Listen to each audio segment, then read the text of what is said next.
Obama and Castro in historic US-Cuba meeting. U.S. President Barack Obama and Cuban President Raul Castro have met on the fringes of the Summit of the Americas, the first formal talks between the two countries' leaders in half a century.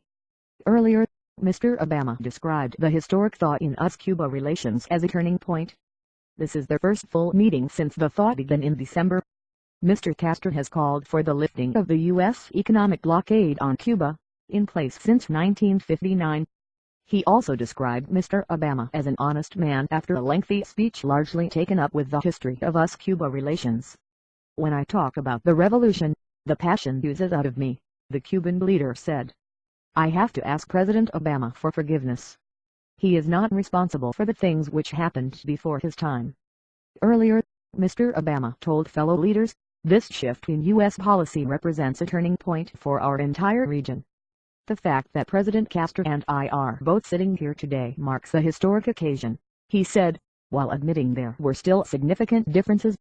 At the scene, Vanessa Bushletter, BBC News, Panama City. This was Cuba's first time at a Summit of the Americas, and Raul Castro certainly made the most of the stage he was offered.